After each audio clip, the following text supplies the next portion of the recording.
Dans quel lycée professionnel avez-vous découvert ce métier? Alors j'ai appris ce métier-là au lycée de la Choléen à Amiens. J'avais commencé en fait à apprendre le métier de coiffeuse. Avez-vous déjà des qualités pour faire ce métier? Depuis toute petite, je fais du dessin d'art. J'ai eu très tôt cette compétence qui est le fait de voir dans l'espace, pouvoir se projeter dans l'espace. À quel moment vous avez su que vous devez faire ce métier? Lors des journées portes ouvertes. Ça a été en fait comme une révélation, c'est-à-dire que je suis rentrée dans l'atelier et c'est là que j'ai vu ce que faisaient les élèves à ce moment-là, donc dans la pierre. Je me suis dit, ça, c'est pour moi, ça, je sais faire.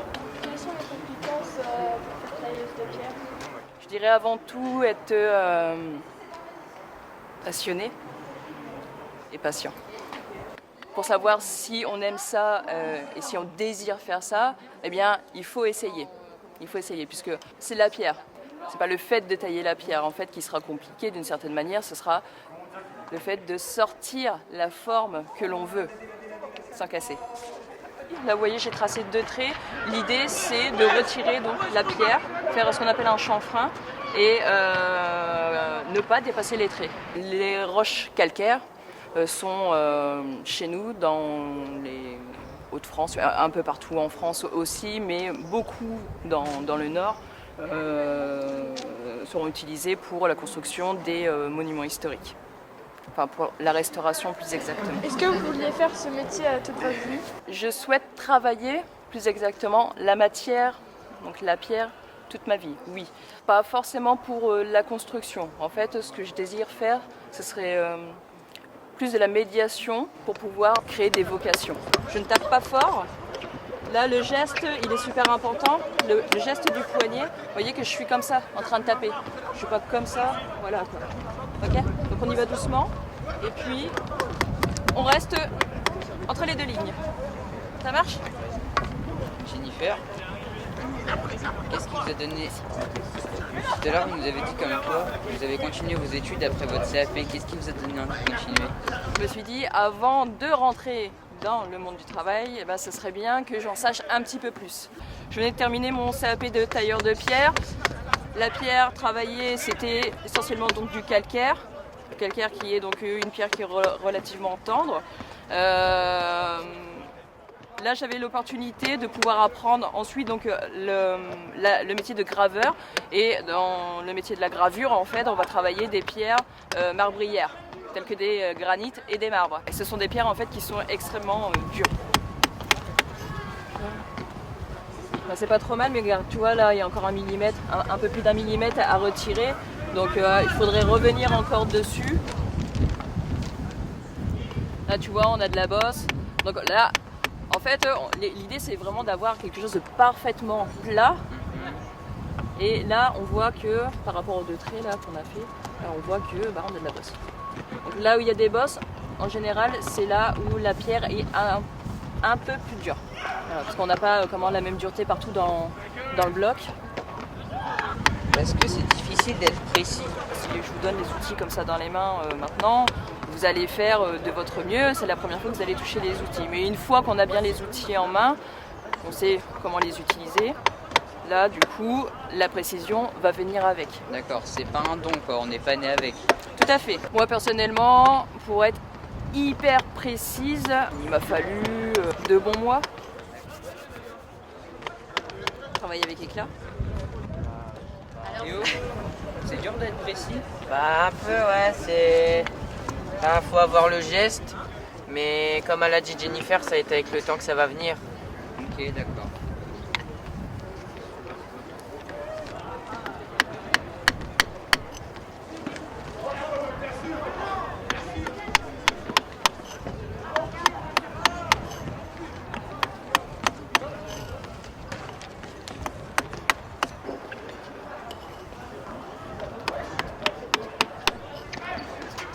Alors, là, tu essayes de rejoindre le trait, mais on a dit un plat. Donc, en fait, tu peux retirer la pierre jusqu'au trait, sauf qu'à un moment donné, tu vas te retrouver avec un arrondi. Tu es d'accord avec moi? Ouais.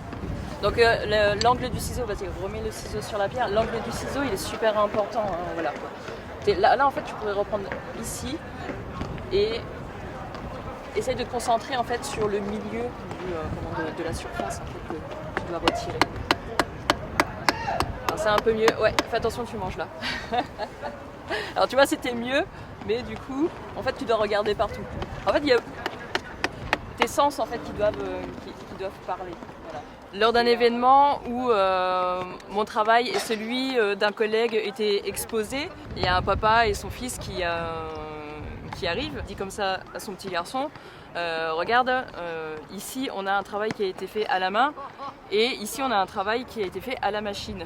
Il était en train de dire que mon travail en fait était fait à la machine. Donc du coup moi je suis intervenue en disant que la différence entre les deux résultats, c'était juste que c'était pas du tout la même personne. Il y a voilà, certains tailleurs de pierre qui sont pas autant dans la finition que je ne peux l'être. Avez-vous déjà participé à un concours? Alors oui, même plusieurs.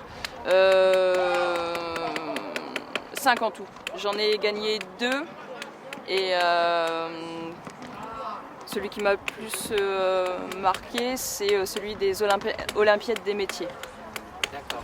Et vous étiez que avec des femmes ou sélection toujours? C'était hommes-femmes confondus, c'est-à-dire que lors d'un concours, en fait, c'est nos compétences qui vont être jugées et non pas compétences point, pas compétences femmes ou compétences hommes. C'est ici, un peu plus en bas.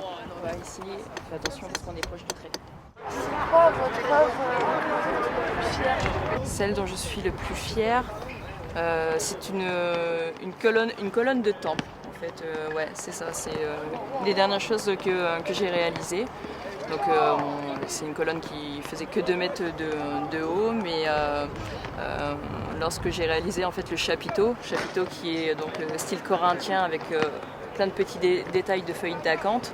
En fait, voilà, c'était la première fois que je faisais ce genre de travail et de sculpture.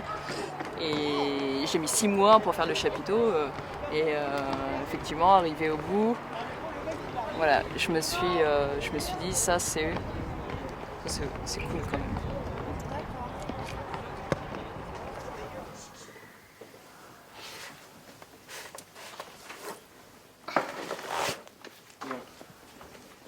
Voilà, donc en ce qui concerne la colonne que j'ai pu réaliser, et, donc je vous ai dit que c'était comment la reconstitution d'une colonne qui a été retrouvée par les archéologues. Ici, voilà, on a un chantier de fouilles avec une belle colonne. Donc, elle est très ancienne. Hein. Donc, là, on est en Turquie. Là-bas, le climat permet aux anciennes pierres, en fait, de se dégrader moins vite que chez nous dans le Nord. Donc, moi, les archéologues qui m'ont donné les plans pour réaliser donc la copie de cette colonne-là, en fait, c'était des plans de petits fragments, en fait. Hein. C'était que des petits fragments. Mon job, c'était de faire ce qu'on appelle des facsimilés, en fait, des copies du mobilier archéologique. Vous comptez déménager dans le futur?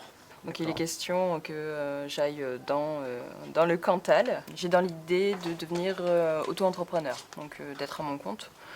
Et donc toujours voilà, dans la pierre et travailler avec soit des enfants, soit des adultes. Vous ne vivez pas comme un travail, vous vivez plus Comme un travail, mais comme une passion. Comme une passion. C'est ça, voilà. Ouais, ouais. Vous n'avez pas peur que ça marche pas ou que ça marche pas aussi bien qu'ici? Peur, enfin, si un peu. Le seul moyen de savoir si ça va marcher, c'est de commencer.